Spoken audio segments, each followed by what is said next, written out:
Hi hello ನಮಸ್ಕಾರ ಸ್ನೇಹಿತರೆ. ಇಂದಿನ ಬೆಂಗಳೂರಿನ ಯಶವಂತಪುರ ಮಾರುಕಟ್ಟೆಯಲ್ಲಿನ ಈರುಳ್ಳಿಯ ಮಾರುಕಟ್ಟೆ ಬೆಲೆ ಯಾವ ರೀತಿಯಾಗಿದೆ ಅಂತಕ್ಕಂಥದ್ದನ್ನು ಈ ಒಂದು ವಿಡಿಯೋದಲ್ಲಿ ಸಂಪೂರ್ಣವಾಗಿ ನೋಡ್ತಾ ಹೋಗೋಣ ವೀಕ್ಷಕರೇ. ನೀವಿನ್ನು ನಮ್ಮ ಚಾನಲನ್ನು ಸಬ್ಸ್ಕ್ರೈಬ್ ಆಗಿಲ್ಲ ಅಂದರೆ ಈ ಕೂಡಲೇ ಸಬ್ಸ್ಕ್ರೈಬ್ ಆಗಿ. ಈ ಒಂದು ಚಾನಲ್ನಲ್ಲಿ ನಾವು ಯಾವುದೇ ಮಾರುಕಟ್ಟೆಗಳ ಬೆಲೆಗಳ ಅಪ್ಡೇಟನ್ನು ನೀಡ್ತಾ ಇರ್ತೀವಿ ಸ್ನೇಹಿತರೆ. ಅದಕ್ಕೆ ದಯವಿಟ್ಟು ಈ ಕೂಡಲೇ ನಮ್ಮ ಚಾನಲನ್ನು ಸಬ್ಸ್ಕ್ರೈಬ್ ಆಗಿ ಸ್ನೇಹಿತರೆ.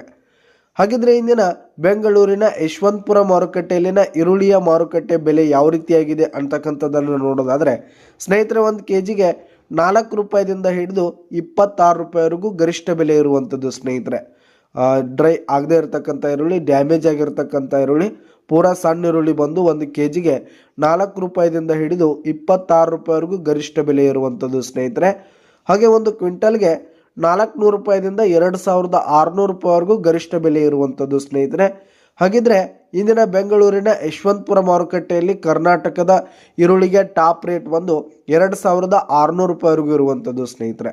2600 ರೂಪಾಯಿವರೆಗೂ ಕರ್ನಾಟಕದ ಈರುಳ್ಳಿಗೆ ಟಾಪ್ ರೇಟ್ ಇರುವಂಥದ್ದು. ಹಾಗೆ ಮಹಾರಾಷ್ಟ್ರದ ಈರುಳ್ಳಿಗೆ ಟಾಪ್ ರೇಟ್ ಬಂದು 2400 ರೂಪಾಯಿವರೆಗೂ ಇರುವಂಥದ್ದು ಸ್ನೇಹಿತರೆ. 200 ರೂಪಾಯಿ ಡಿಫ್ರೆನ್ಸ್ ಇರುವಂಥದ್ದು ಸ್ನೇಹಿತರೆ ಕರ್ನಾಟಕದ ಈರುಳ್ಳಿಗೆ ಹಾಗೂ ಮಹಾರಾಷ್ಟ್ರದ ಈರುಳ್ಳಿಗೆ. ಇದಿಷ್ಟು ಇಂದಿನ ಬೆಂಗಳೂರಿನ ಯಶವಂತಪುರ ಮಾರುಕಟ್ಟೆಯಲ್ಲಿನ ಬೆಲೆಯಾಗಿತ್ತು. ಧನ್ಯವಾದಗಳು ಸ್ನೇಹಿತರೆ.